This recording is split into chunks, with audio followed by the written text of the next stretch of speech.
Ladies and gentlemen, welcome to another episode of Talking with T. I'm your host, Chris Tatarian, and today I have an amazing episode lined up for you guys. This is going to be the first roundtable discussion on Talking with T, and for you guys, I brought the best of the best that Street Fighter 6 has to offer. Starting with the GOAT himself, MenaRD, I got Red Bull Kumite champion Evo Grand Finalist as well, Big Bird, and the master of Fusis himself, 801 Strider. Gentlemen, welcome to the show. It's good to have you. Good to be here, Chris. Thank you, my brother. Thank you. All right, man, let's get it. Obviously, we've seen a lot of discourse over Twitter in the last few weeks, especially after Capcom Cup had ended. There's a lot of character discourse, a lot of questions about system mechanics, Akuma's coming out. So I've written down some topics of discussion that I feel like are very relative.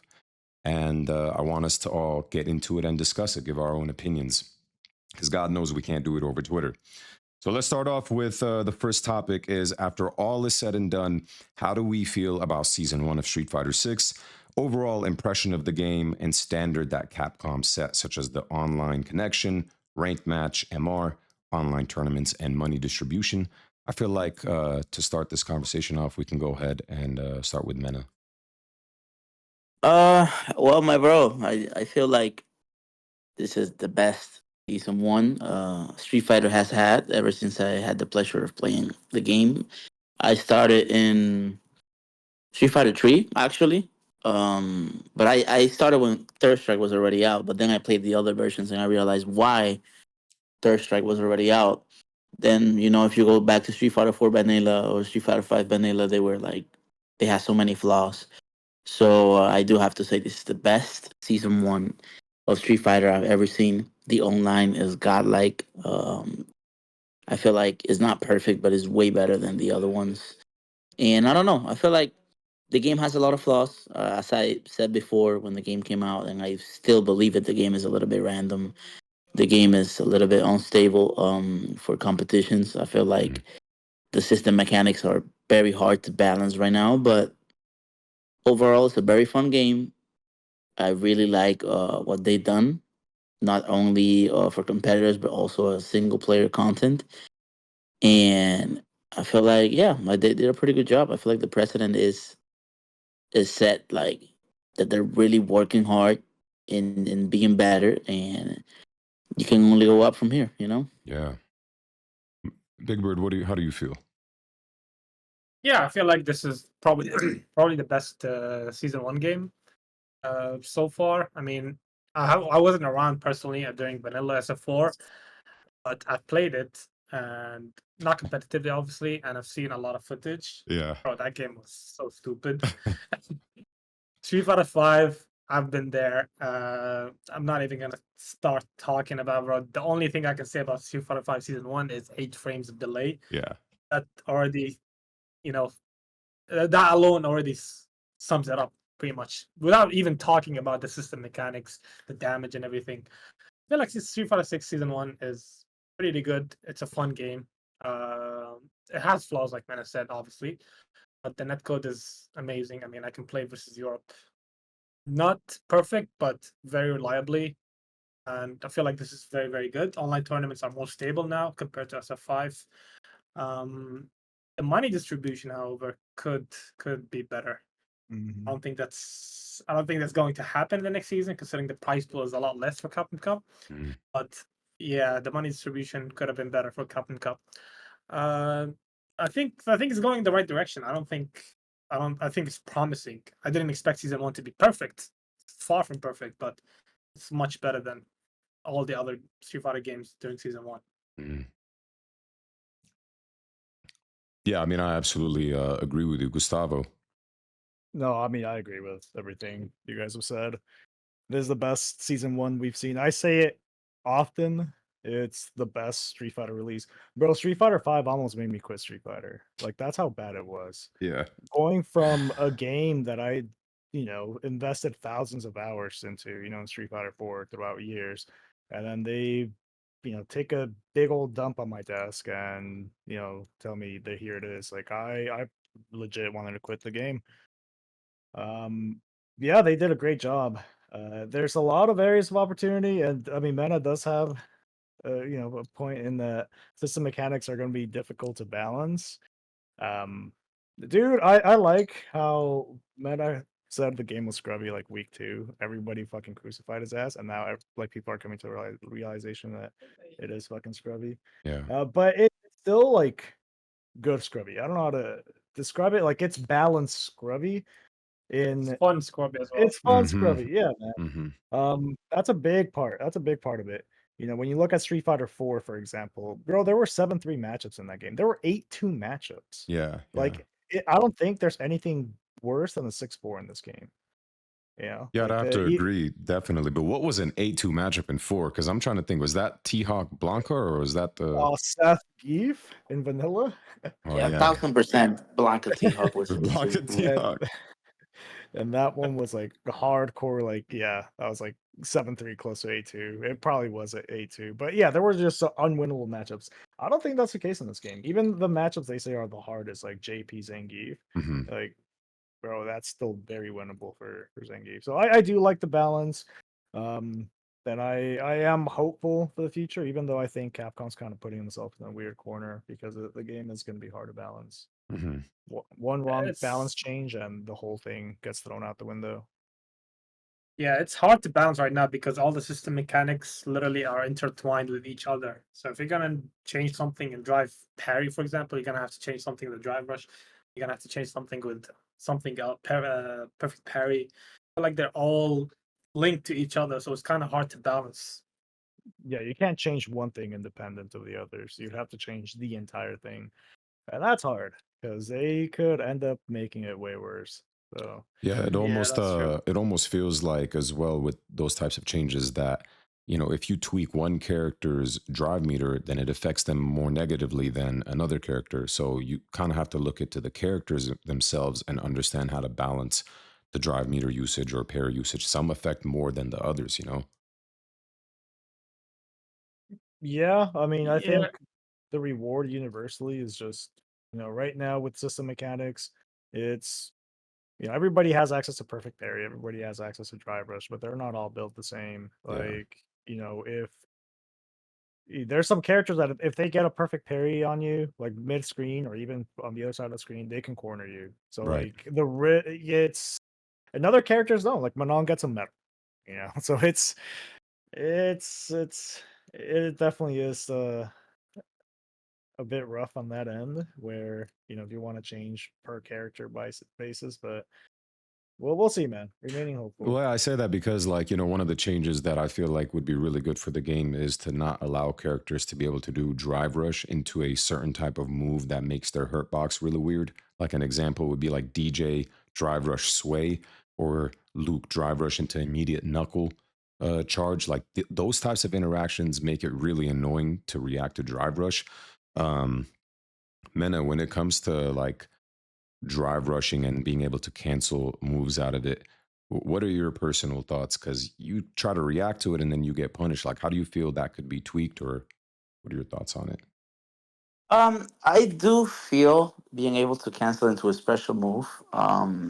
When you do drive rush, it's a really cool idea. I don't want it to be so linear that when you do a drive rush, you just have to commit to like a normal and you don't have the option to cancel it. And if you do have the option to cancel it, then other characters will benefit more than other characters. I feel like Mm. what needs to be fixed is more of a certain normals. Like for example, Luke's suppressor, it shouldn't reel back, or when the moves are like they have like a little bit of distance, maybe I don't know, make the hurt box larger when you're doing a move out of a drive rush because there's a distance where, let's say you do drive rush jab and it's gonna reach right away. But if you do it from a little bit further and the jab doesn't reach, but then you do a medium punch, if you try to check the jab, then you'll be whiff punished by the medium punch, and it makes the game feel a little bit random because like people just do drive rush, we just do drive rush, Mhm. and depending on where we were, then you have to change the timing on where you checked it, right? So I guess like making it a little bit easier to check drive rush by adding a hurt box or extra hurt box to the normals that you do when you're in driver state, I feel like will fix a lot. I feel like it also wouldn't make it feel necessary to to remove being able to special cancel, you know, and Mm. yeah, I feel like that's the fix for that situation. You I so agree. yeah. Go ahead, Gustavo. No, the Capcom kind of sort of started meddling with that with the changes in 1.5, where they added a Yeah. bigger hurt box to certain stand jabs. But that's it directly because of drive rush jab, because that shit is it's insane, right? It's Mhm. insane. You can't really react to it with a button unless you're fully committed to just reacting to that. And it does boil down the game to just a shitty, little mini game with drive rush. But I think I have been talking about that, and I do agree. Like just adding bigger hurt boxes when you are green will solve a lot of issues. When I was talking to Tokido, he had mentioned that if you reduce the input lag in the game, it would greatly increase our probabilities of reacting to drive rush. Like if we were able to reduce the input lag. Maybe it would, but also this game has a lot of things. It's very open. It's not like Street Fighter Five where it was very, you didn't have a lot of options. So I feel like if you reduce the input lag, the barrier gets even tougher for any newcomers because shit is just gonna be harder, you know. Mm. I'm all for that, man. Wait, you're all for No, making it we're harder? all for that. Yeah. I feel like all Yeah, pro players are for that, but I feel like the Capcom is casuals Capcom and the wouldn't people do that that. want to you know, I'm thinking it has to do more with like technical aspects because as we've seen, the rollback in this game is fucking ridiculous. Like I've never played a fighting game with better netcode than Oh, Street Fighter 100%. 6. So there has to be some fucking wizardry that they're doing in the background for it to happen, and the input lag might be part of it.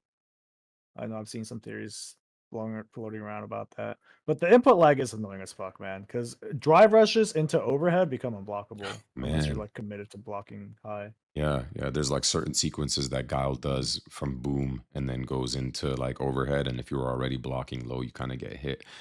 Big Bird, um, when it comes to the changes that Capcom is making in order to cater to a more, I guess, wider audience, it affects us more negatively, but it affects them more positively. Like, where do you think like there's supposed to be a balance with that in some way? How can we retain the integrity of our skill level and the competition that we're playing in? I feel like it's kind of hard to do that. It's kind of hard to balance between both casuals and the vets, you know. Mhm. Tekken has started doing that, and there's a lot of players complaining about that as well. We've been dealing with it since forever. Um, I think reducing the input lag, like Mena said, is going to increase the gap, which it did in Street Fighter 5 when PC when everyone switched to PC. Yeah. It the gap increased a lot between like top players and then you have the decent players and all of that. And on top of that, it's best of 3, so it even gives people more of a chance. So I don't think Capcom is going to do anything to cater to the vets and at the same time try to balance the newcomers. Um, I don't feel like it's that bad right now. I feel like it's fine. But the mechanics, I don't know, man. It's hard. It's hard to do that. If you had How, like I think we had discussed this on our previous episode, Big Bird, but like um if you had to choose a mechanic that you think desperately needs some tweaking, the very first one that would come to your mind would be which one? Drive Rush. I feel like Perfect Parry is there's a gap between top players and regular players when it comes to Perfect Parry. It's not you can see the difference between the top and then you have the lower level players. Drive Rush though, I feel like everyone can use it. And I feel like I feel like that's the thing that causes that what's it called? That causes the bridge. Mm. It's definitely Drive Rush for me. I feel like it's a lot easier to use. The reward you get from it, the reward from it you get is higher. It's very basic concept to understand. Drive Rush jab, if checks, Drive Rush do something, Drive Rush back heavy punch, for example, with Luke. You don't even need to know why it does this or why it does that. Yeah. As long as you know that this does that, that's all you need. Like if I go tell someone, play Luke, do Drive Rush jab. If they punish you, next time do Drive Rush back heavy punch. They'll do it right away. They won't need to practice or anything. It's just a basic concept. However, if you tell them to use perfect parry, it's kind of hard because there's a lot of factors into it. Drive Rush, it feels like a one-player game, and I feel like that's the main mechanic, in my opinion, that is causing the making it a lot harder to fight the newer players. Gustavo, how do you feel? No, I agree 100%. I mean, Drive Rush, the risk reward behind Drive Rush is always in the aggressor's favor. I mean, there's certain like Drive Rush jab, for example, the fact that it comes out so fast, and half the time that you're looking for Drive Rush and you want to check it, like they're gonna Drive Rush, Mhm. and they go for Drive Rush jab, and you go for a check, and you get counter hit, bro. That feels fucking It's the terrible. worst. It feels terrible. So, you have to resort to things like, late perfect parry for the Drive Rush to beat the Drive Rush jab. But then, there's the shitty little mini game of, are they gonna go for just a Drive Rush throw to beat the parry? Yeah. So then you have to start, preemptively throwing out stuff in neutral. But what if there's a delay in the Drive Rush and your button just gets whiff punished by a Drive Rush? So it just I understand it adds another layer to neutral, but it's a layer that is ignorant because it doesn't really require that much thought, and the person committing to offense first is rewarded most of the time. Mm. Yeah, I will say though that checking Drive Rush from someone who's just decent is a lot easier than checking someone who's like super good at the game, because the one who's like a top player is going to force a lot of things for you to look out for. But checking their Drive Rush is a lot harder compared to the Yeah, regular the player. the ones that aren't telegraphed, right? Like, Yeah, but it's yeah. still hard at the same time. Like it's still not easy, even if you know when you know it's coming. It's Yeah. still not easy. Yeah.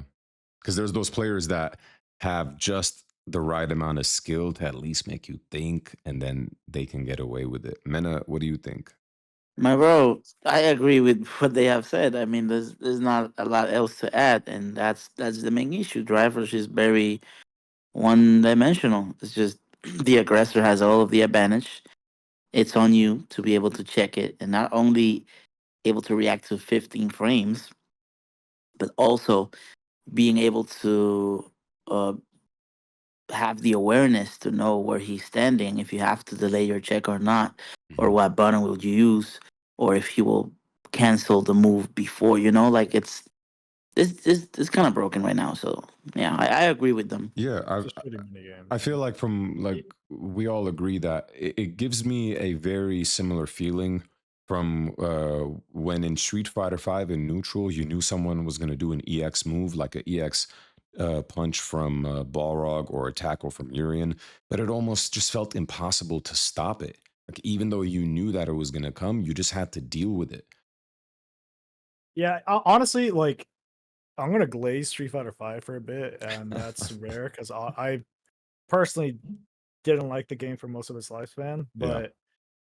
But with those moves, like, yeah, Balrog has meter, Urian has meter. Like, they're holding back. It's gonna come out, and if you block it, it doesn't put you at a disadvantageous Yeah. position, Yeah. right? They Mhm. burn one bar, one of their 3 EX bars, and they lose their turn essentially. But in this game, burning one bar of drive meter to not only get in your opponent's face, but have the advantage. And on top of that, you gain that meter back Yeah. during your string. So it's Yeah. again the risk reward is just completely skewed. So in essence, I think it does create this gap between players, and it really boils down to, can you even fucking check Drive Rush? If you can't deal with Drive Rush, then you can't even play the game at a Mhm. higher level. You Mhm. know, Mhm. you're gonna lose in pools to Jamie going for driver stand heavy punch and shit. You know, like it's that I think that's what really creates the gap in order to get to higher levels, like the deeper end in the tournament run, and then from there, you start playing against better players, and you're obviously your meta changes. But in order to even get to that point, you got to be able to just deal with fucking drive rush. Yeah, and like you guys said, like when you get higher into the bracket, you're dealing with players who are very methodical with their drive rush as well, which makes it even harder to anticipate and adapt to. So that's definitely my biggest gripe as well in neutral. I think when it comes to being able to build your drive meter back and draining your opponent's drive meter in the same time, I think that's just insane. And it might be one of the strongest, if not the strongest, offensive system mechanic I've ever seen in a Street Fighter game. Because focus attack wasn't like that in 4, and I can't think of anything like that in 5 other than activating a V trigger from a button. But going back into previous system mechanics, like what is a stronger offensive tool other than neutral drive rush? Yeah, I was gonna say I feel like adding the drive gauge penalty on drive rush jab would be good. The same way when you cancel from low forward drive rush, you get a combo, you don't build drive gauge back while doing the combo. Yeah. I feel like maybe if that's implemented to neutral drive rush button or whatever, Mhm. and you get a drive gauge penalty. I feel like that would be pretty good, to be honest. Yeah, I like that idea. Yeah, I Like, like that too. I mean, make it so it's like a time frame. You don't build meter for like a second afterwards, so that people aren't incentivized to like driver's jab and then just stagger buttons to regain their meter. But Yeah, yeah, put it on Yeah. the drive gauge penalty. yeah, no, that seems fair. I think we're all in agreement that drive rush sucks. No, it's just the one mechanic that it just seems overbearing, or at least the one that stands out right now. Because so far, like outside of that, like I feel like the game is really fucking good. Well, when it comes to, okay, I agree with you guys on the drive rush thing. I remember Big Bird when you went to Japan with Angry Bird. You had tweeted something about how the Japanese are abusing Parry. And Mena, you've been to Japan several times. Obviously, you just recently won Evo Japan. What do you think the Japanese are doing differently with Perfect Parry, and why is it more annoying for you guys to deal with it? Like, what do they know that we don't know? Mena, you can start this one off. they, they don't really know anything. They're just doing parry. Parry Yeah, is completely literally, yeah. broken. It only loses to throw, and it's not even that annoying because I'm a player. Everybody knows I love throwing. I love conditioning people with throw. Yeah. So when I fight the Japanese, I find it easier because they're not doing as many things. They're not backdashing or jumping or doing reversals. They're just parrying. So I just throw them more. I feel like it's more of a style clash. I feel like a lot of American players, uh, we try to do an option and then try to punish the solution of the option that we just did. We try to be like one step ahead, Mhm. but they simplify it down to just using parry, and parry only loses to one option. That's throw. So any other adaptation you're trying to do, it will lose to parry. It will lose to perfect parry. So they just like lap that every day.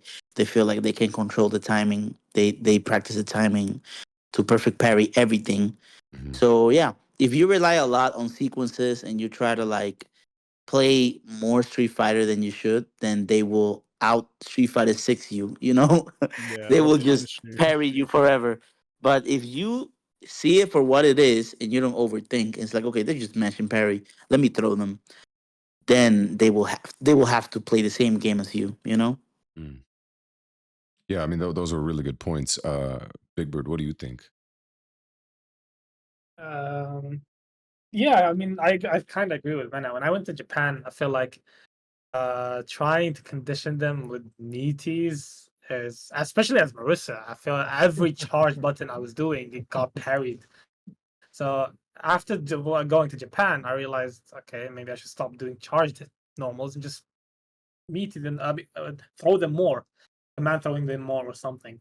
The thing about them when I played as Marissa against them is they usually, if I do charge meaties, it's either they get hit because they're trying to jump the command grab, or they perfect parry it. So there was no blocking. They never blocked charge normals. Wow. As Marissa, yeah, they never block charge normals. They either perfect parry it, or they get hit trying to jump out of the command grab. But I feel like, and even a lot of the players there, especially someone like Fudo, if you watch Fudo play, you notice he does a lot of delays. Even when he staggers, he does a lot of delayed staggers as well because of perfect parry. So they will abuse perfect parry, but they also know how to deal with it. And like Mena said, I feel like if you just keep throwing them, they're gonna eventually have to stop doing it, you know. But at the same time, it's still hard to deal with perfect parry if you're not super close point blank, because the parry recovery on whiff is still not long enough. Yeah. Where you can just walk in and throw, especially if you play a character like Marissa, where she's too slow to walk in and throw you. But I feel like, yeah, I feel like they abuse it a lot. There's no actual methodological reason for it. It's just they abuse because it's strong. Yeah, but I think Especially someone like Fudo. Yeah, they just do it. There's literally no like actual secret sauce to it. They just do it. Especially someone like Fudo.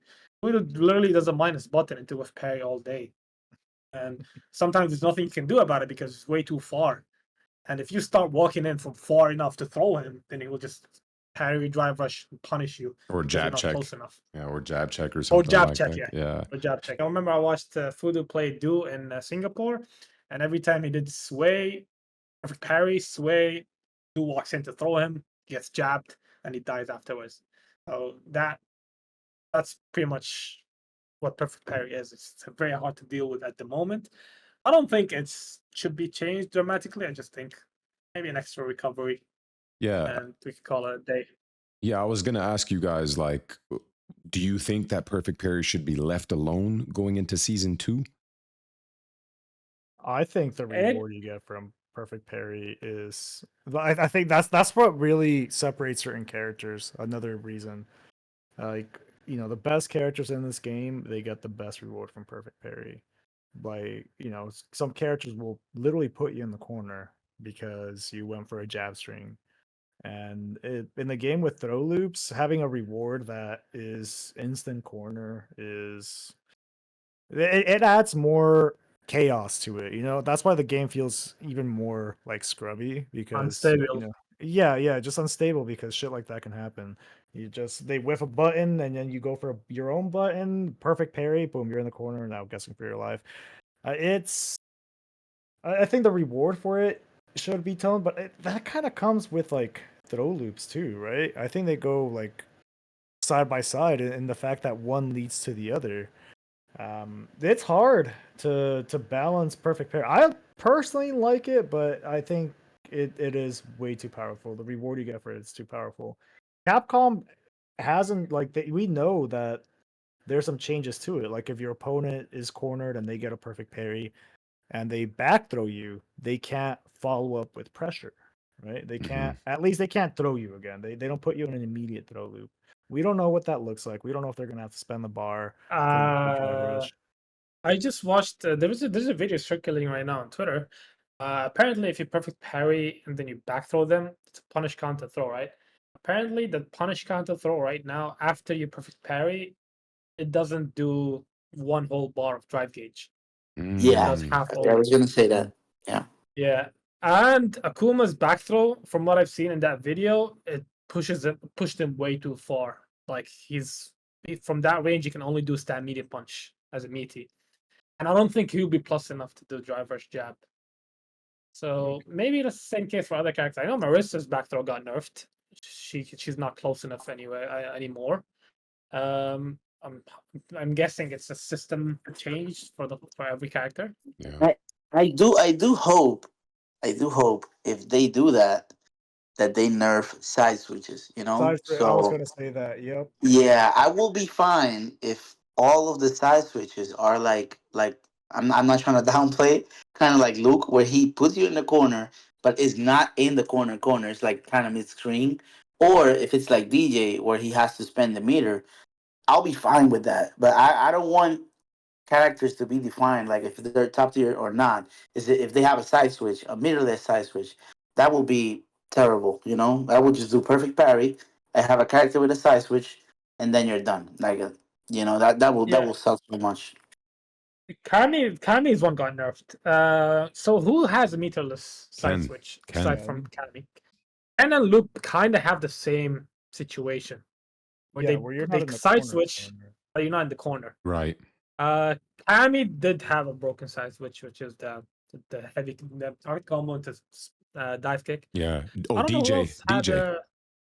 No, but DJ has to spend a bar. Like Mena said, spending a bar. I feel like spending 2 bars is not really a bad thing. Yeah, no, that's fair. It's the meterless one. Yeah, it's the meterless ones. I feel like not a lot of characters have that actually. No, like Ryu kind of has a ghetto one with Heavy Tatsu. A lot of characters have Oh, ghetto yeah. ones, man. Have you seen the Oki from it? That shit's garbage. Yeah. Yeah, no, well, I'm to just be saying more meterless. to be more specific, I know they nerfed the Kami one, and I know most of the game is really balanced. I just meant I hope Akuma doesn't have that shit because I see he has the launcher, the Beast Skill 1 from Street Fighter 5. Yeah. I hope he doesn't have a meterless side switch. That's what I wanted to say. Fucking trauma. That's really what you do, man. A fucking launcher. Wake up, stand jab into stand medium kick. God. Mhm. No, but that's a normal now. It's not a special. The heavy kick. Okay. Yeah, but it's punish counter. I don't want him to do that. That's it. But yeah, that's the main thing. If you can get like a perfect parry, and the Oki is not that good. Yeah. It doesn't take one whole bar, and the side switch, you have to spend the meter, or it's not a real side switch. It's just it doesn't put you in a corner. Then that's fine with me, and that's a very very good way to mitigate the randomness. Mm-hmm. But if Akuma comes out with a meterless side switch, then that's immediately like it's broken. It's not good for the game. Right. Okay, so just to get a general consensus then, Parry, other than the side switch and the back throw situation, like even in neutral, you don't think that it should be tweaked at all? I think more recovery. More recovery in the sparing, terms like somebody can see it, recognize it, walk up and throw you, or more recovery as in, let's say you tap it and then I can punish you with a button, like a punish counter. No, not a button. I wouldn't say a button. A button is too much, to be honest. Okay. I would say more where you can see it and throw it. For me, I'm a gambler. I like mind games. You know what I would like for it to happen? That they add more recovery to the parry. Like they make it that you're stuck in blocking animation for longer. So that if you do it, I can like hit you on block and deplete your drive meter. But I will also like if that happens, then make it possible for people to be able to tech to cancel the recovery. So why? Because okay, you can tech like if you don't want to get punished, but then if you can tech on whiff, that means you're taking a even bigger risk. Mm-hmm. So you don't want me to deplete your drive meter right away, then you have to tech. But if you tech, then I can shimmy your parry. Then that will make it more interactive. That's very active, Right. very fun. You're making it more gambling. I mean, that's what you want. That's what you want because parry, it doesn't have a risk. It's just reward, right? So we want them every time they do a parry that they have to gamble or they have to lose, at least like one bar of I drive. like that. So they can only tech, but they can't jump. Yeah, they can only tech or they have to stay there for like one whole second just taking drive damage. But I don't if they think it's don't, a bad idea to that. yeah, because it makes it risky. It's like giving you a DP out of your parry, so you can mess yourself up. If you don't want me to throw you, or you don't want me to hit your drive meter, then you'll have to tech. That's the only way to cancel it, and that gives me more options. So like I can shimmy your parry. Yeah. I would like that. I would like that.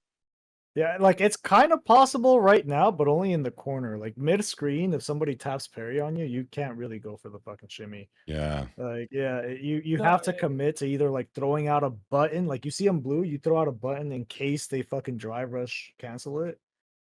I hate or the you try delay to- one. Yeah, I hate that one, Gustavo. I freaking hate when somebody just holds parry and then drive rushes from it. Yeah, because you eat shit because you're walking up and you're trying to like go for a throw or go Yeah, for you can't like mid especially if screen you play as really Marissa. can't.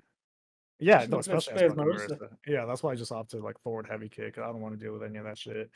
But like it's it puts you in this situation where you want to punish it, but you're taking a gamble and doing because they can drivers cancel out of that, or you want to start pressing, pressing your advantage because 23 frames or whatever the fuck the whiff recovery on that's still something, but you can't really do much with that. So it incentivizes people to just fucking do it more randomly. Like, bro, if you play against Noah, the dude is a parry god. Like, he will just empty jump, parry, Parry. fucking button parry, walk up parry. Like, dude is just constantly just rolling dice in neutral. And it just works. Honestly, not even just Noah, because a lot of people will say, "Oh, he's just exploiting." Overall, even at the highest level, just look at a Chris Wong video. Like Yeah. he's an amazing player, but he likes to do, and that's something that people don't really talk about. He's in neutral, and for no reason, he will try to read your timing with parry. He will just delay parry in neutral, and you're like, "What the?" And you can't really do anything. You just see him in neutral, just you're like, "What the?" And if he gets it right, you're in the corner. You're fucked. Yeah, I mean, Kakeru does you the same have to shit guess. too. Kakeru literally walks up into parry. Like he'll Yeah, walk up into Kakeru does crouching that medium too. kick range and just fucking parry. Yeah, it's obnoxious because like it adds a gamble that's like in the person that's parrying. It's in their favor, really, because worst case scenario, nothing fucking happens, right? Worst case scenario, they miss half a bar, and maybe they block something, and they maybe they lose a bar. Yeah. But if they get it right, they could win the round from that. Yes. So Wait, I feel like right now, if you with parry, you don't actually lose one whole bar, right? You lose no, only it's just half a bar. No, Half. but I'm saying like if Yeah. they whiff a parry, but you force them to block something, then they could probably lose like a bar out of that. Worst case scenario in their end, right? Like if you react to the blue, like if they throw out a parry on a timing that you didn't take, and you just see them blue, you could at least like force them to block something.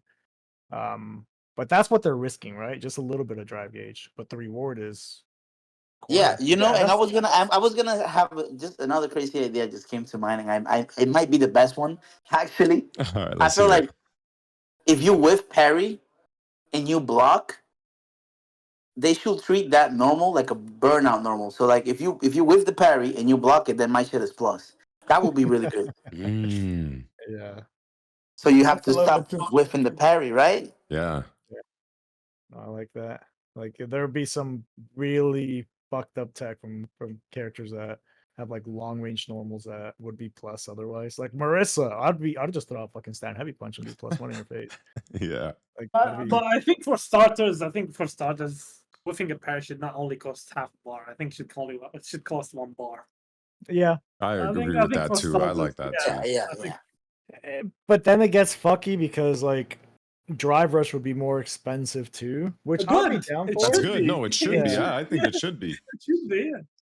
So you lose 2 bars for doing that dumb shit. Yeah, that's something I know. Like we mentioned, like early on when the game was like a few months old, like I think a lot of people just agreed like this shit should cost more. And as the game develops, we realize like yeah, it really should, because like these mechanics they're not getting easier to counter, they're getting better. It's not Yeah. like it's not like something that pops up early on in the game's life and you're like, fuck it, we'll just learn how to deal with it. Yeah. Like certain V triggers in Street Fighter 5, for example, like you just kind of learn how to deal with it. Like you V reversal here, like you save your try. Like there was kind of that meta that developed from that, but like parry with the drive rush in mind, like the counterplay for it hasn't been as much as just how much better it's gotten. Yeah. Like it's not catching up. Yeah. Like the counterplay is just sometimes very limited. Yeah, like sometimes with Rashid or Marissa, when I whiff a medium or something, I immediately perfect parry and then always drive rush, and I can tell you I have a 90% hit rate with it, because when you whiff a normal and then they go for a whiff punish, but they're late, you perfect parry. If they don't go for anything, you drive rush, and it catches them by surprise a lot of the time, especially as Rashid. When I whiff stab medium kick and I parry for a second and drive rush, it literally hits everyone. I feel like that's kind of stupid, to be honest. Yeah, It's I not agree. logical. Yeah, I like that. We're all in agreement here. Like we all feel the same way about the changes. And you know what was really dope is that I feel like we're smart enough to understand how we can tweak a system mechanic to where it's still very strong, but also just making it a little bit more fair. And obviously, we need to experience these mechanics in the first place. So that way we can think of these ideas of like, well, maybe you could balance it by doing something like this. I was just glad that everything that I was thinking about, you guys thought about as well. But let's go on to the next topic. Speaking about the game evolving over the last year, we've seen phases this season where Twitter users hate a character given a period of time. For example, we went from Beta Kim, then to Ken, then to JP, then to Luke, DJ, and now Blanca. As people discover how strong these characters are, they seem to focus their attention on nerf, nerf, nerf, when I think the discussion should be why these characters are strong, how can we have the best version of these characters, and how to how to buff weaker characters to make them meet a standard of competition. What do you guys feel? How do you guys feel about the discourse over? Well, this character's broken, that character's Like, broken now, and then I guess we could start off with Mena, because the recent one has been Blanca has been getting a lot of hate. Hey, I faced it Mena- as Ken, so you know. Yeah, well, being completely serious, Yeah.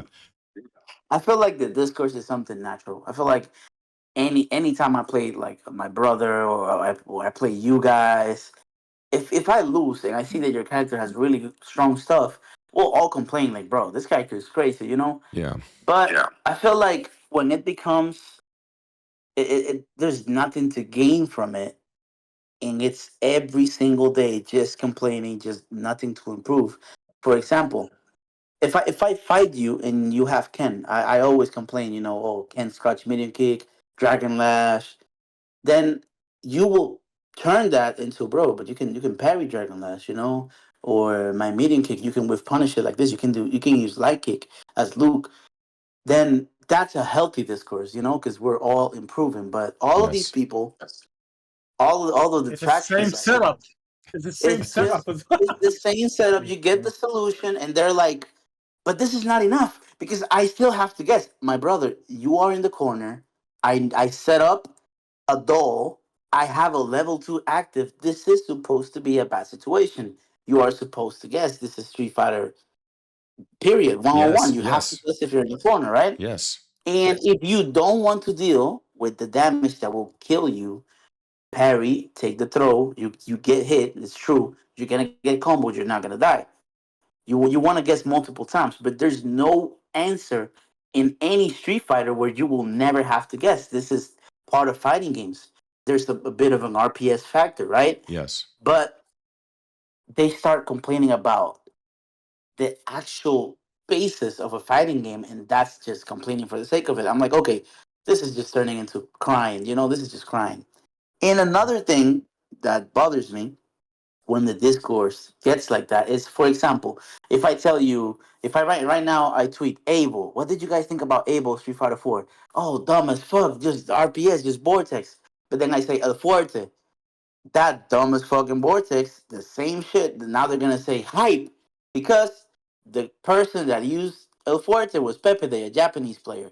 So when a Japanese player does it, they find it interesting. You know, it's unique, Mhm. it's complex. It's like, oh, only he makes it work. Yeah. But then we got the items here with Laura, and it's no longer fun. It's just this character is bullshit. You know. So I feel like if you're gonna have that if you're gonna change your opinion depending on who's using it, then that's also your bias, and Yeah, that's not even, you know, that's not even worth discussing. They're just biasing, and that's a very toxic behavior. So I feel like on Twitter you cannot really express what the issue is because you're limited, and when you write something, they're answering that, and you haven't even finished what you're saying, right? So that's the main issue. I feel like it became toxic. It wasn't about Okay, so how do you actually beat Blanca or what is going on. It's more about Capcom nerfed the character because Let's we don't complain understand about what it. he's doing. You know? Yeah. I mean, bro, Mena's been a target of this shit since fucking Street Fighter 5 since Birdie. Like, they ended up nerfing Birdie, but keeping Akuma the same. Like, it's there is a truth behind that shit for sure. Twitter's not a place for discourse, man. It's where a lot of people are just kind of unhappy. They seek other fucking unhappy people and they just sit there and complain about shit.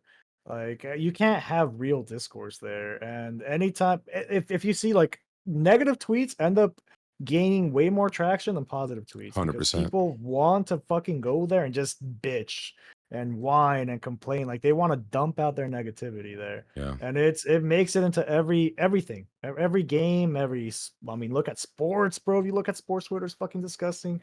Yeah. That's just what it is. Unfortunately, it's not a real spot. And I'm hoping Capcom doesn't actually take feedback from these fucks in adjusting their game. But maybe they do, because look at what happened with JP. I mean, maybe who knows, right? Yeah. I mean, Like We're not gonna say what happened to GP wasn't deserved. Come on now. 100% was. I Amnesia- mean, the yeah, entire Amnesia was thing was broken. the entire thing was No, the entire thing was a bit too much. I'm not gonna lie. That was a bit too much. But the amnesia thing and the herb. oh 100%. Yeah. No, Very agreed. well agreed. deserved. Yeah. well, Yeah, we agree. We agree. And actually, another thing I wanted to say is that, bro, I feel like it's not about, we're not saying this to be like, oh, we got to protect our characters so we can win. I No, feel like yeah. all the top players will win anyway. I don't care if they tomorrow delete Blanca and Luke and they only left Dalton in the game. I'm going to win. I am going to win with the character. I'm saying it because all of these people will hit you up with, how can I improve? How can I be better? Changing the mentality is the start. That's the first thing. We don't want to see this mentality in the FGC because it's gonna hit a stalemate. It's not about only protecting. Oh, we're gonna win. Like our little trick is discovered. It's not about that. It's about this mentality is wrong. And if all of us want to improve, we gotta stop thinking like this. And especially because I know in Japan they don't care about that shit. They're all doing it. This is cheap. I'm gonna use it. Yep. So if you want to see the region win more, you have to care about things like that, you know? Yeah. Bro, Agreed. look at Go for ahead. example what Gachikan did. Like Gachikan has been getting fucked over by Luke nonstop since Rashid came out. And you know what he did? He only practiced against Luke for a couple of months. Literally, he's been getting destroyed in the beginning by Luke's, getting jumped over, getting whatever, getting all kinds, losing in all kinds of ways. And he started practicing mostly just against Luke. And he basically got a lot better in that matchup. When he lost to Mena Red Bull Kumite, Mena's Blanca, I saw him outside and I was like, what happened? He was like, I don't know the matchup. When I go back, I will only practice versus Blanca.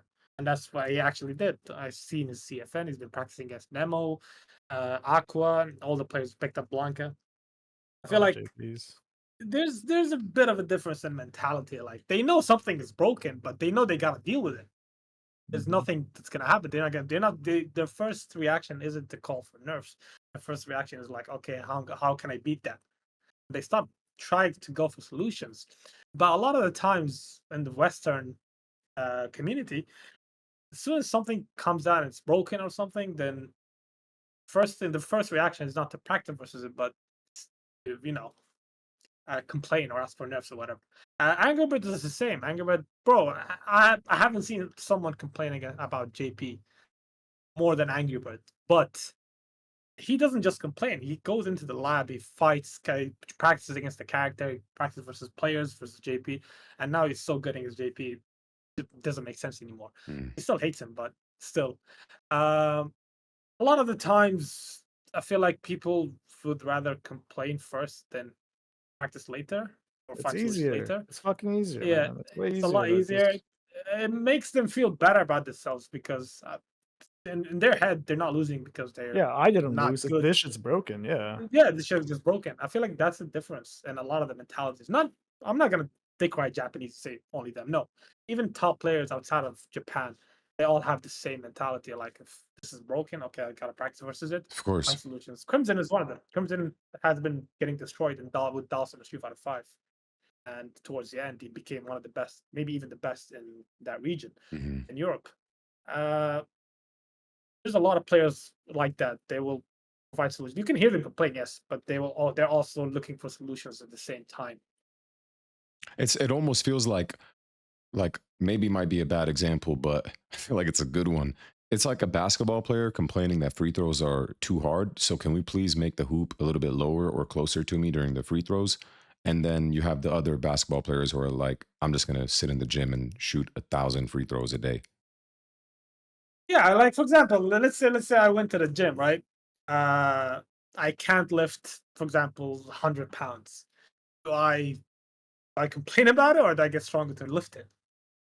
It's Yeah. there's a difference in approach, Yeah. and I feel like a lot of the people, mostly the lower level players, not all the top players, but there's a lot of players are held back by this mentality Yeah, I and mean, their Bro, that's it's a approach. modern day. It's different. It's not just FGC. It's literally everything. yeah. It's like in any gaming community you see it, it's the same shit. I think it's a product of the times. It's people.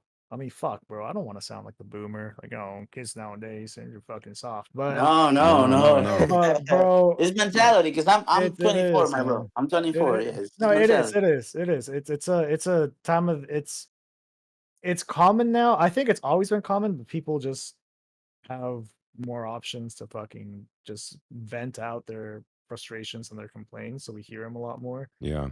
But it is definitely a mentality, and it's something that seeps into every fucking game, man. Like you can't see any game without people like bitching about changing this, nerf this, buff that. Like it's just constant. Yeah. And See, it's something we're gonna have to deal with. I just personally don't even fucking partake in it because it's just nonsense. You gain nothing from it. I was gonna say, I feel like there's a lot of people, like for example, I'm not a Blanca player, right? I was trying to tell people how to understand the setup correctly, and I was telling them you can do this and that and this and that and this and that. And there's a lot of people that tell me to stop downplaying. The shit is broken. Stop Bro, talking you got the about something like weirdest that. fucking people in your Twitter replies. you really man. do, bro. You No. attract the fucking weird. They say some outlandish shit. Oh, so you're telling that we should call Muslims? Like what? I was talking about Blanca. Where the fuck did you get? You got some weird ass peoples in there, man. Yeah, you really do. Bro, I don't know. Someone literally told me when I said this setup is, yes, it's good, but there's another reason why it's good. We're not looking at the root cause. It's the fact that he can get into that situation more often. I said that about Blanca, that meter generation is a lot easier and it's a lot faster. The reason that this setup looks broken is because you can get into it more often. And someone literally told me this setup is broken, stop downplaying Blanca. But what do I get from downplaying Blanca, bro? I've never touched this character in my life. Mhm. Yeah. Yep. I don't like, if you side with them, you'll be seen as a complainer or whatever. If you try to tell them the reason, try to provide solutions, you'll be seen as a down player. Yeah. You can't win. You can't. You literally can't win. Yeah, you can't win. Anything you say to the Twitter people, it makes me feel like they're NPCs at the end of the day, bro. Like I don't understand how their brains work. Like how did you survive on Earth for this long with the mentality that you Bro, have? it's people that don't even play the game. That's the problem. There's a lot of people that don't even fucking play the game. They'll casually view it, but they want to, there's a lot of people like that you'll meet in real life that they talk about shit they don't understand, but they talk about it because they feel like it makes them sound knowledgeable. Yeah. And there's a lot of these people don't fucking play. Or if they play like Melty Blood or a completely different game. Or casually once in a while they'll hop onto Street Fighter, but they voice their opinions. And unfortunately, it's a big chunk of them. So yeah, Twitter discourse is Twitter discourse, bro. Like nothing changes. Yeah. Like, it's I feel like that particular conversation kind of spawned two questions out of it. The first would be, well, what is limiting the 99% of players who can't get to our levels? Is it their complaints? Is it their lack of understanding, work ethic? Can you guys address that? I All know of we it. touched up on it a little bit, but I mean, obviously it's all of it, right? It's all the of way it. they see the game, mostly. The way they see the game. I The remember, way they approach the game. Mena, you made a tweet recently about the work ethic. Like, What should the work ethic look like? It's simple. To me, work ethic, outside of the cliche that everybody know, being consistent, doing it every single day, Hmm. studying every single day, and striving to be better. I feel like work and practice, it should always be harder than your competition or whatever you want to get.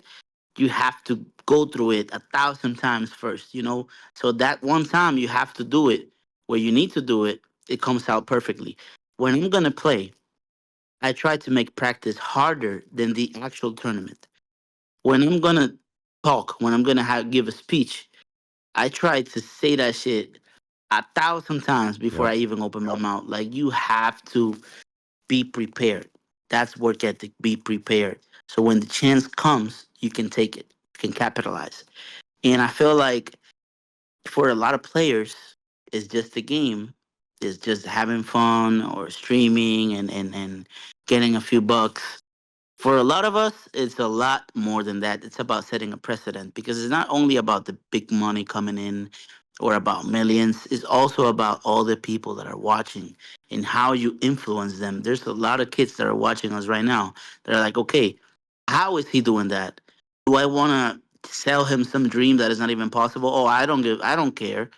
I just stay at home, watch Netflix, and I win. Or should I actually tell him how I did it? Like, bro, I've been playing for years, every single day. I know every single player from Street Fighter 4 till now. And I made this my lifestyle. This is how I made it. I can flex and say no and lie, or I can actually try to help the generation that's coming up. And I feel like that's our task, living the Mm. world better than what we found it.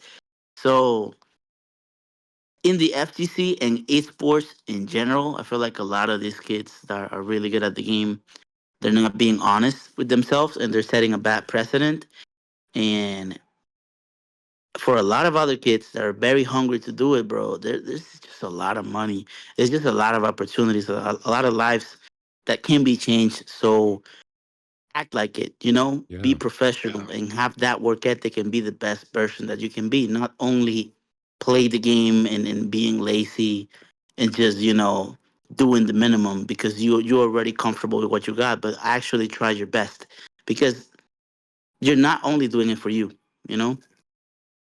Yeah, I feel like it's something recent that I discovered where, as a man, you grow up and you start wondering what your purpose is, what your assignment is on earth. And I feel like once I started speaking a bit more about my faith and seeing others message me about it, saying that they were happy to see, me talk about God or you talk about God, you pray, obviously Big Bird, Angry Bird. um, I felt not only connected, but I felt like this was what I was called to do as well. Like I can use my skill, my platform to not only help others with the game, but also help others with their faith if needed. So I felt a very strong pull on my purpose for that. So I definitely relate to what you're saying. Yeah, no, it's meta. I mean, what you guys are delving into is kind of having a purpose behind playing. If you're playing just to play, then obviously you're not going to see anything. But if you have to have a certain purpose behind it, right? Um, and it's, for a lot of people, for most people, obviously they don't want to play the game to be the best, right? They'll play it because it's fun, it's enjoyable, and it's the time for right now. But obviously, at the highest levels, you only get there because you want to be the best, and it's that purpose. It leads you down a journey, and it's an awesome journey because you meet some cool ass people Yeah. and some like-minded individuals that it's we all share this one obsession, and it's just everyone has their own way about it, Yeah. right? Yeah. Yeah. Like it's Gustavo, the journey of improvement in general. you mentioned earlier about this was the second part of the question that I wanted to ask with this, that Capcom, are they listening to Twitter? I've always had a wish, a desire to be able to directly communicate with someone at Capcom that oversees the changes in the games, like a professional player's perspective, and be like, yo, this is what the consensus thinks right now. I wish we had more of an impact to the changes of the games. Do you guys think, like, how do you think that would, uh, how can we I make bet that you happen? top players probably do have an impact, but it's not it's not us, it's Japanese players. Like I'm pretty sure um Capcom does take feedback, but it's a lot of it's from the Japanese audience. Mm, Um I know there was a time when Capcom was like during Street Fighter 5, they were asking for feedback from US players. And back in Street Fighter 5, there was a whole oh no ordeal where it was just kind of ruling with an iron fist type of thing. So the way they did it was kind of like community surveys where they wanted to know like feedback on the game. They yeah. made some change afterwards. They could do something similar. This is a new Capcom, so who knows what happens. I mean, honestly, at the end of the day, I don't think it matters as long as the game isn't absolutely broken. Our feedback, honestly, it's irrelevant to them, and in a sense, like they have a product that they know they want to create, and they see the numbers. They have all these things, right? Like we can say like this is what you guys should do to make the game balanced or better, but it's better in our point of view, right? It's not maybe it's not better with their vision for the game. The game Mm, isn't created for us, right? yeah, yeah, It's yeah. created for I would say though, that they kind of do take feedbacks into consideration. However, they don't do what we want exactly. Like let's say, for example, the whole perfect parry thing being broken, back throw, and all of that. They did kind of take our feedback about it, but they just went into it on their way, like Mm, on their own way. yeah. So they know what's going on, but like Gustavo said, they have a certain approach to the game that they want to stay true to, Hmm. which they did. They didn't, for example, they didn't remove perfect parry or make it more pushback or whatever, but they lessened, with the back throw being nerfed and all of that. They kind of know what's going on. They kind of do take everyone's feedback into consideration. However, for example, let's say you tell me this is broken, do this.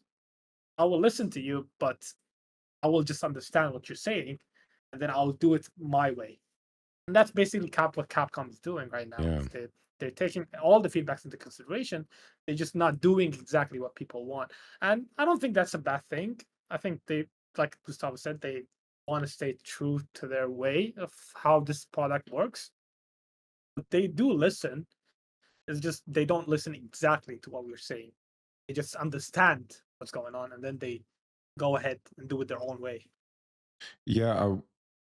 I wonder then, when you say they do listen, it has to be over Twitter.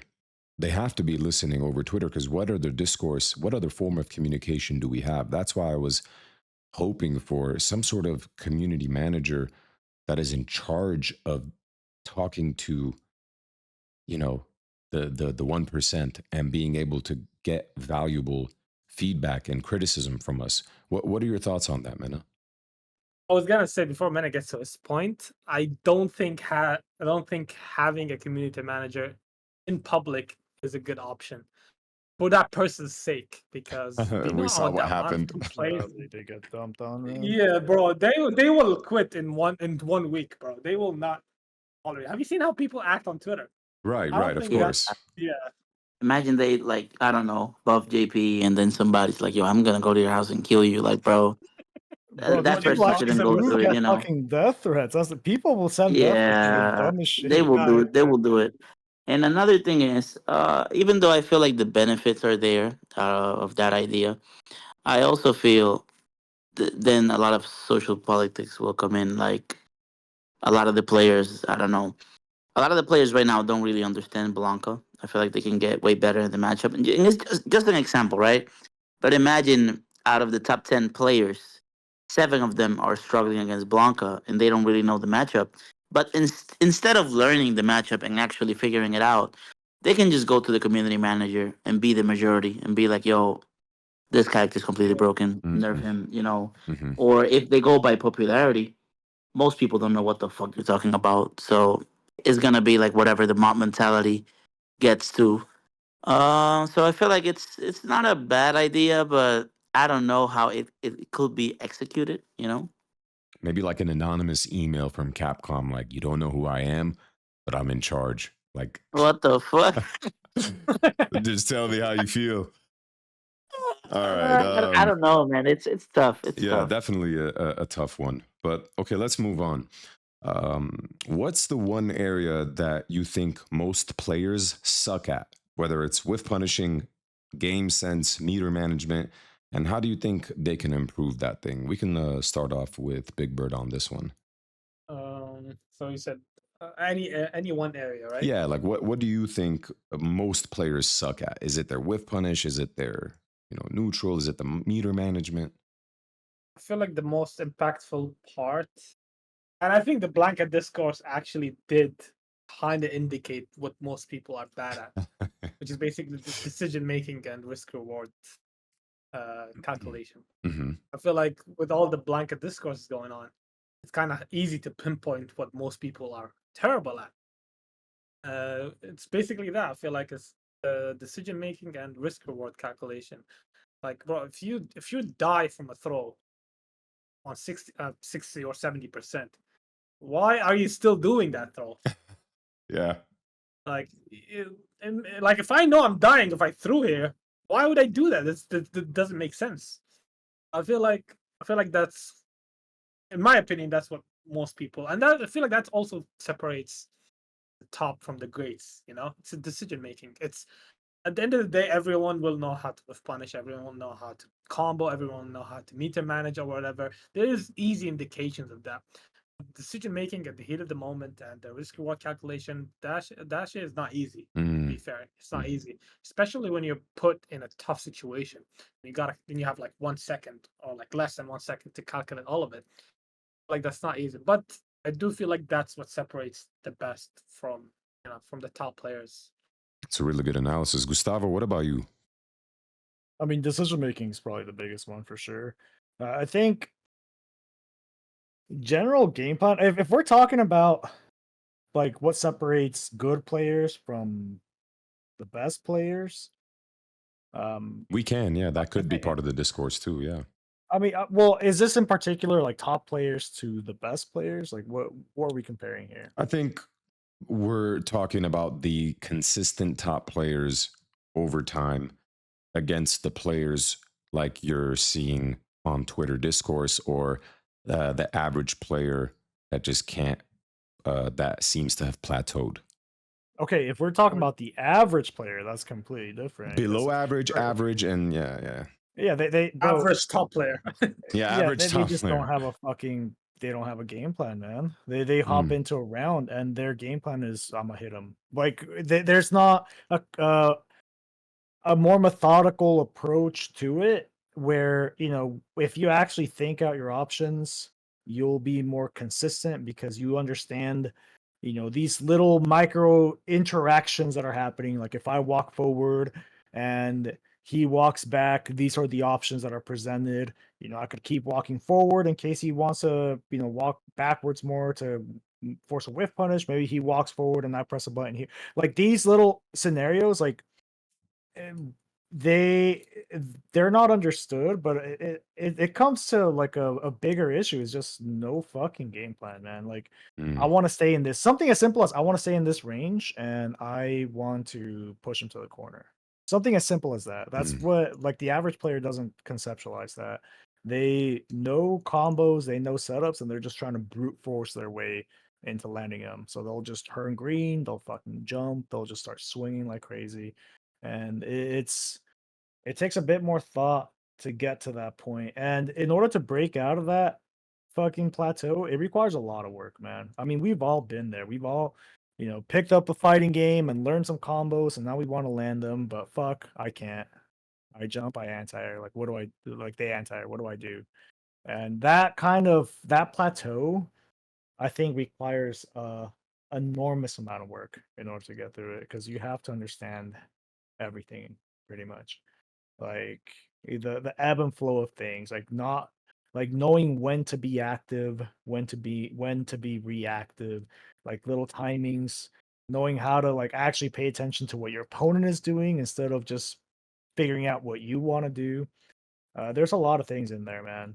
Yeah, I noticed that the most when I play here in the Middle East. I mean, aside from Angry Bird and maybe a player called Nox.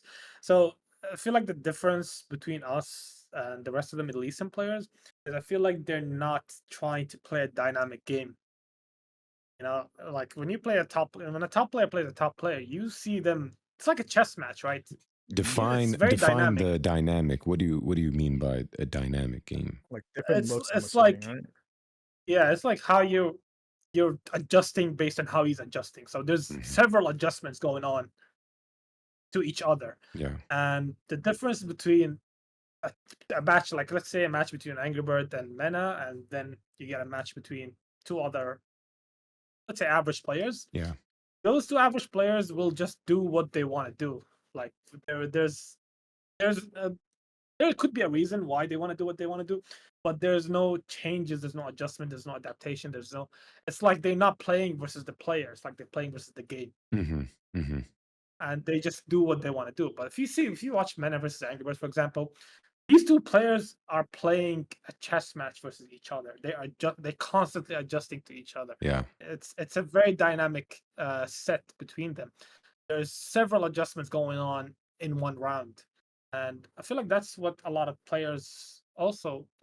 This is basically the same point as Gustavo said. Yeah. It's that they just want to do what they want to do. There's no game plan. There's no changes. There's no adjustments happening. They don't know when to go reactive, when to go ham, when to go crazy, when to change up, and all of that. It's just it's they're not taking into account they're playing against another person. Yeah, It's like they're a playing single versus the player game. game. Yeah. Yes, Yeah, exactly. It's a character. Akuma does this thing, or fucking Marissa does this thing, and I need to do this thing beats it. And then they just kind of simplify it. Like you're playing against a sentient being. They're thinking, right? Yeah. And most of the time. Mena, what about you, man? I agree with them, but I feel like it's kind of a consequence. It's kind of a side effect and not the root of the issue. The main thing players are terrible at right now, it's labbing. I feel like most players don't lab or don't study the game properly. And that's why they lack awareness, because they don't know exactly all of the things that are going on. Like meter wise, what are the other players' options, or what are the characters' option? Why is he standing there? What can he do if he's standing there? What is he baiting? They don't study the game. Most players are terrible at studying the game, and most players are really bad at using training mode. So I feel like overall, these two things are the main thing, and I understand because a lot of them don't really know what to watch when they watch a video. But if you give me a video, I'll see like so many things because I've been training for that. Um, but yeah, I feel like that's the main reason why their decision making and awareness is so bad.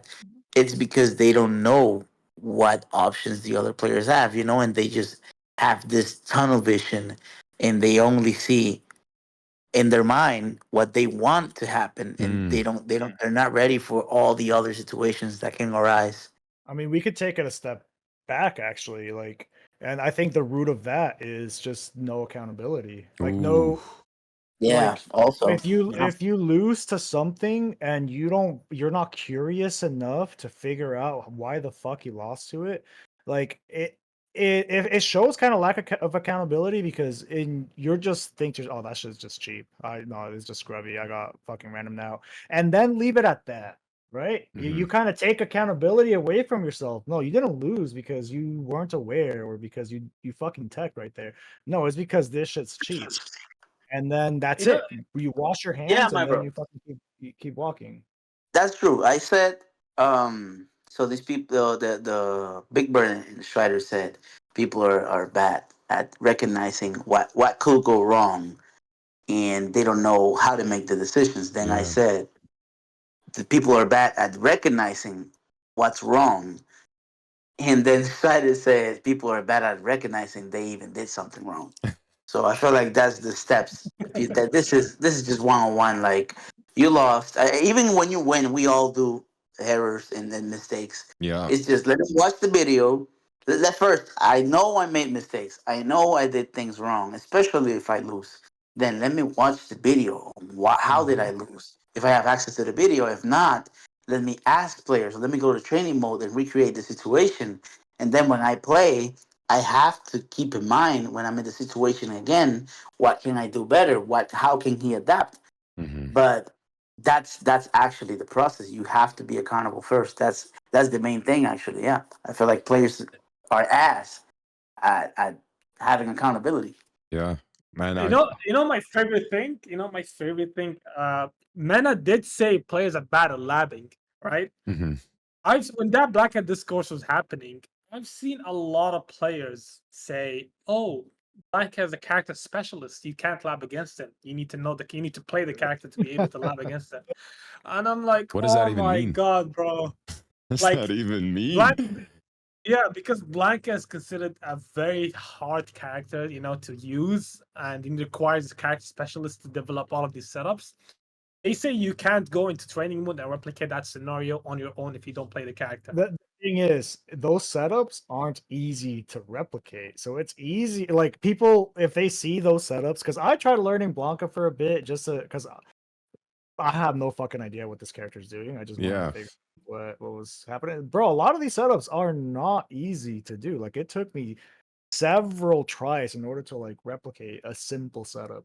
So, when this is required from a player to actually learn, first of all, what the fuck does the character even do? How do you even do his moves? And okay, his level 2, like I have to look at videos in order to learn the combo, like take the time to learn the combo and then learn the setup, and like that requires even extra time. Like it's I mean, we can say laziness, but it's a lot of it's just kind of lack of care A too. lack Like of you see, discipline, Exactly. laziness, it all adds up. That's what Mena means when he said players are bad at labbing. Like, okay, if something is giving you trouble and you can't fight it, you have no other option. If you don't have access to a Blanca player, you have no other option but to do that. Hmm. If you don't do that, then like you said, you don't. It's a lack of care. So if it's a Look, lack of care, then why are you busy complaining? why are you here bitching? Yeah. yeah, Yeah. I'll tell you something. This is especially for players, that consider themselves professionals. As myself and as all of us that are here having this conversation. When I had to fight Menat in Street Fighter Five, she had those setups. I didn't know those setups, but I had to learn them to be able to defend against them. I had to replicate it in the replay option. I had to learn every single little thing that Sako was doing and do it in training mode just in case I had to fight him. Why? Because I'm a professional. If you have some letters in front of your name and you wear a dry fit shirt to a tournament and you think you're a professional player, you better put in the work. You better learn how to use training mode. You Mm. better learn how to study the game. That's all I'm saying. If you're a casual, if you're just trying to have fun, if you don't give a fuck, I don't care. Don't listen to me. Just do your thing. Just play. Just have fun. But if you really look in the mirror, you're okay. I'm a professional Street Fighter player, and if I go to this tournament, I want to win. Then you better get your ass to training mode, and you better start being accountable, and you better start laughing what you're doing wrong and watching your own videos.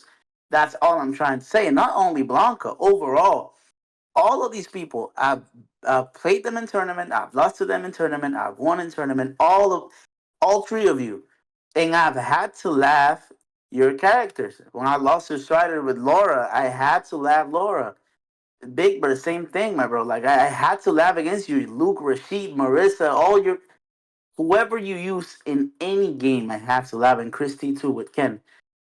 And I bet all of you, like if I've been in you in a tournament, you're like, okay, I gotta lap Blanca, or I gotta lap Luke, or I gotta lap Birdie. Yep. That's what you have to do. That's part of the job. That's part of being a professional and part of being a competitor. But if you just go to Twitter And to me, that's fine. Go to Twitter and complain. But if you follow that up with training, with getting information, that's fine. But if all you're gonna do is cry, then my bro, what are we doing? You know?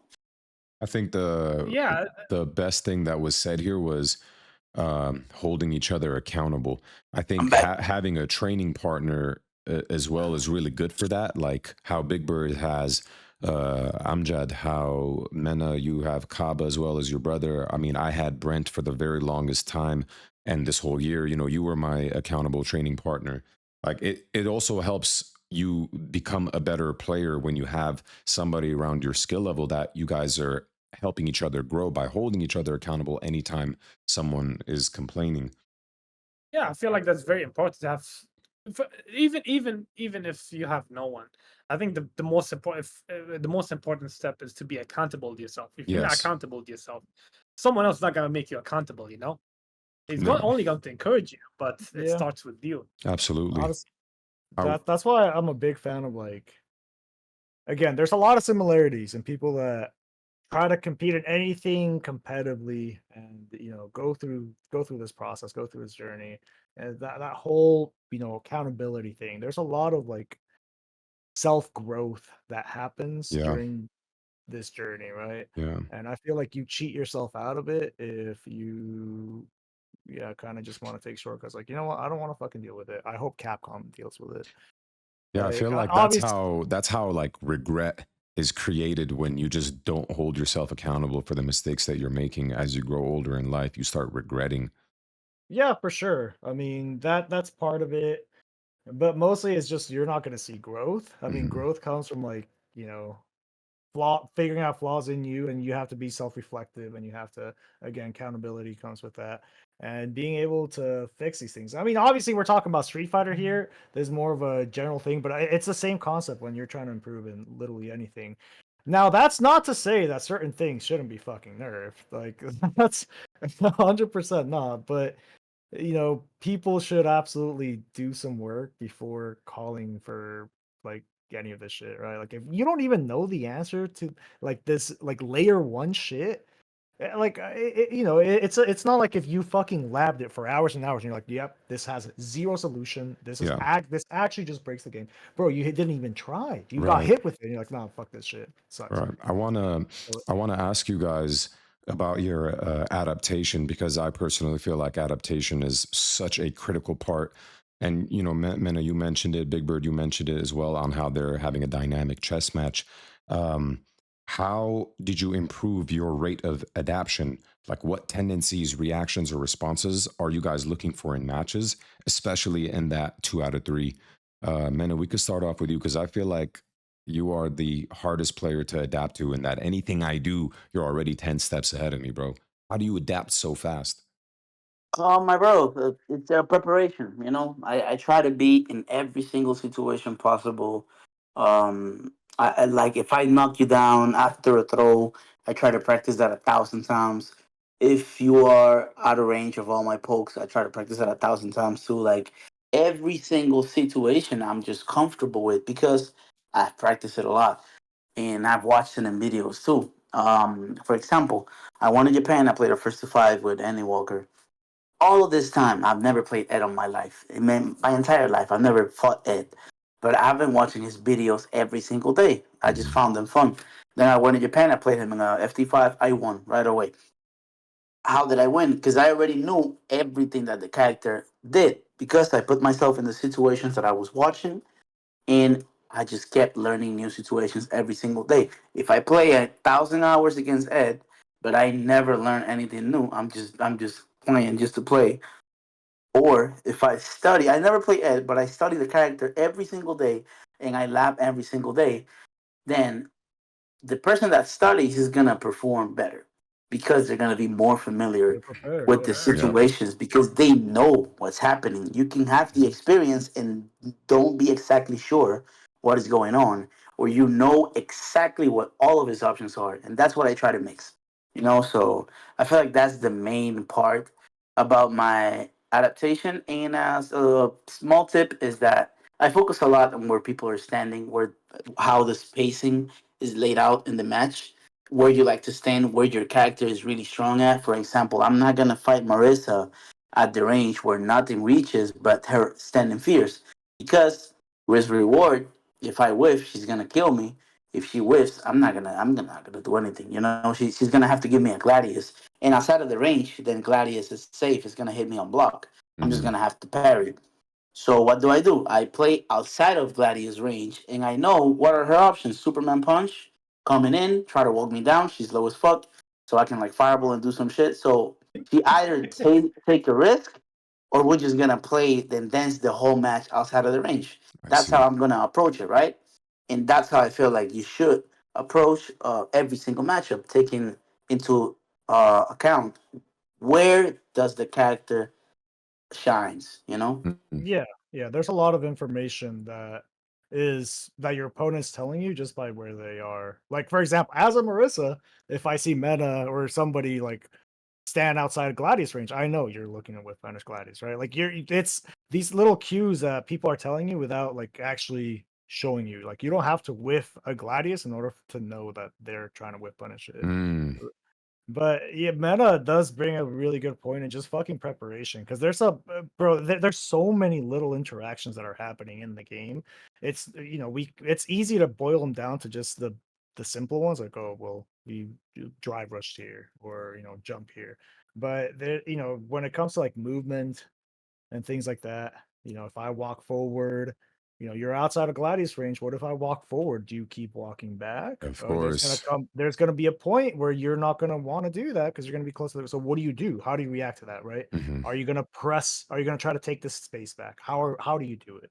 Are you gonna hit a button that's potentially max range, but if I walk back a little bit, it whiffs, or just gonna try to, gamble it on a jump.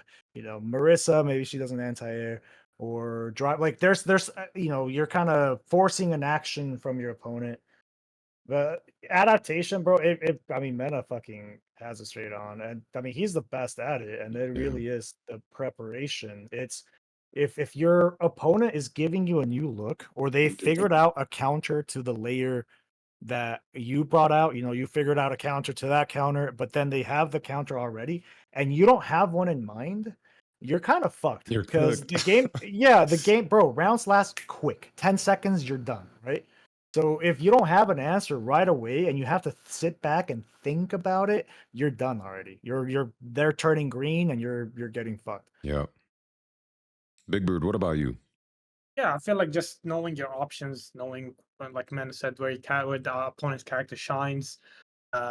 If you know that, then you can move on to the player tendencies. Because not everyone plays to their character strength. Of course. They just play, yeah. So, but knowing the basics of the character, where they shine, where they bad at, where they uh what buttons they excel at, and all of that, I feel like it makes a big difference in how you approach a matchup.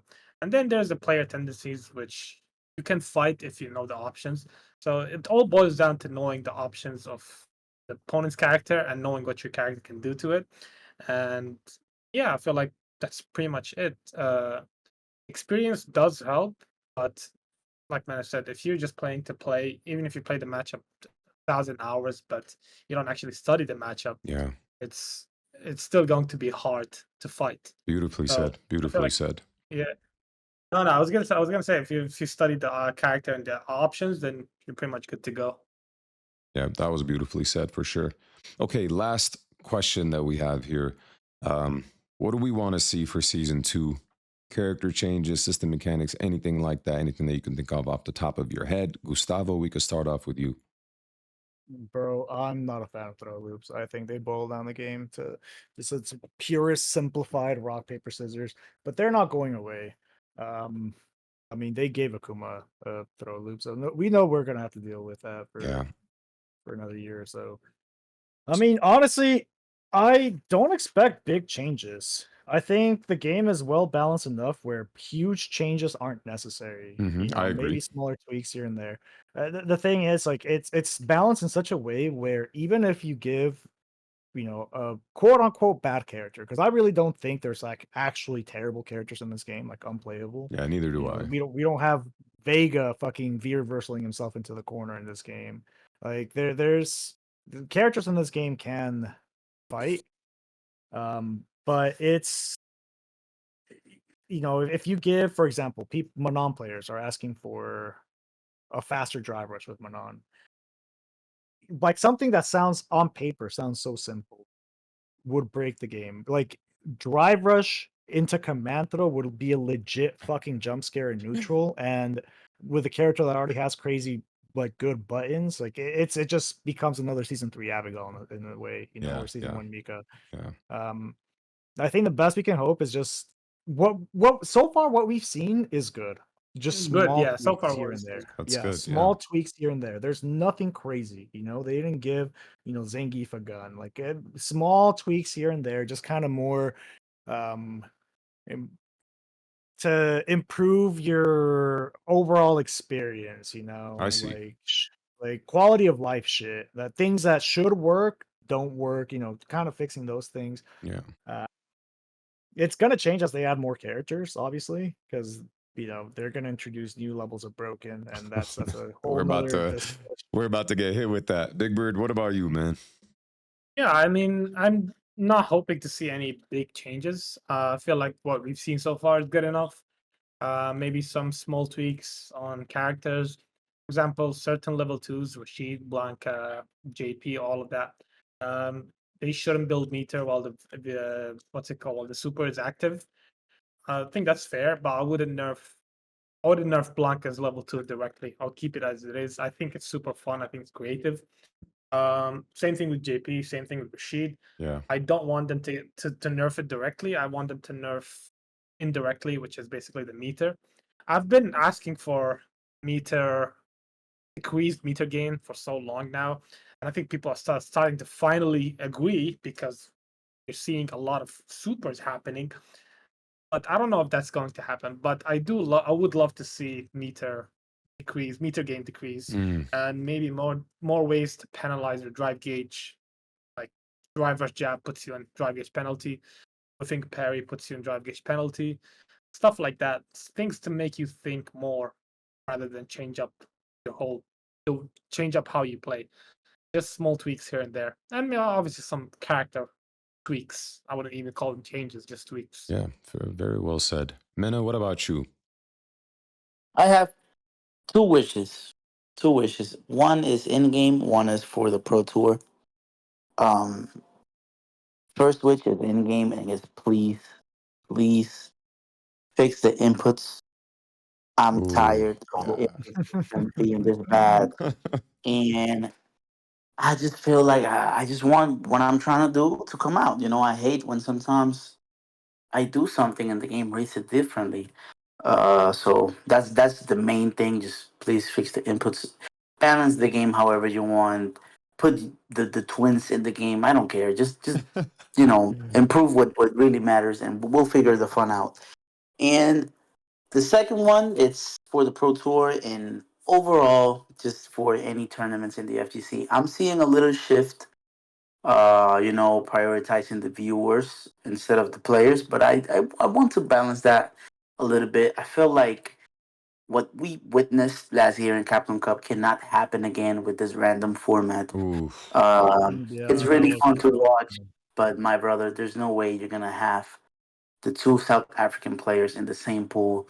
And I don't want to sound like whiny or whatever, but if you're gonna have one group F, make sure to have to at least make the other groups balance, because there were definitely, it feels like a lottery. If you get a good pool, It then was. you're gonna Yes. guarantee money. Yeah, It was and luck. we did see it with Rebel Kumite. I feel like it's on brand for Rebel Kumite to do things like that, but not on the Pro Tour. Like Yeah. we have to balance a serious tournament with the fun tournament, and then that's perfect. But we can't make the serious chances. We can't punish the pro players that are consistent just because we want to get a little bit more views. I feel Yeah. like people will tune in anyway. Let's just condition them to appreciate the beauty of a good Street Fighter instead of gimmicks. Yes. That's my main wish. I may be biased because I'm a pro player, but No, I think No, it's everybody's not. that's gonna fair, agree on man. that. That is so fair. It should have been, to this day, I still think Grand Finals of Capcom Cup should have been you versus Angry Bird, because that storyline was incredible, and we were robbed of that potential Grand Finals, man. Seeding Yeah, matters. it could have happened in a lot of other great matches, and no discredit to Uma. Congratulations course. to the champion and to all the players that won there. But at the same time, I feel like a lot of players were really unlucky, man. Yeah.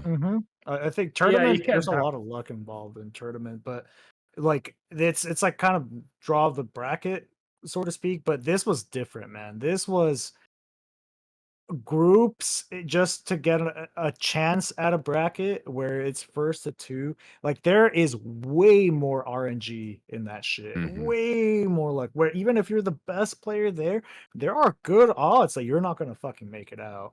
Yeah. Like it was brutal to watch, honestly. Even this wasn't even good for the viewers. I've seen Mhm. people exit from the venue as soon as Group F was done because the next two Mhm. groups were not high Therefore, quality, yeah. Yes. according to the general consensus. Well, I was one of Like them. I've seen people, yeah, I've seen people drop out of the venue as soon as Group F was finished because they didn't want to watch the last two groups. There's not to discredit or anything because Uma was in one of those two groups and he won the cup, obviously. But the groups not being balanced is also not good for the viewers either. 100%. 100%. All right, gentlemen. Thank you so much for your time. This was an amazing conversation. Those of you that listened, God bless you guys. I appreciate you for tuning in. If you haven't liked and subscribed, please do so. Leave a comment below. I really hope that you guys enjoyed this episode. We had an amazing conversation. Mena, my bro, thank you so much. Habibi, thank you. My guy, Strider, I appreciate you guys giving me your time and being on here to discuss some very important topics. And I'm looking forward to what we all do in season 2. Thank you for being here. I appreciate it, problem. homie. Thank you, my bro. Thank you for All right, guys. Have a good night. God bless. Till next time.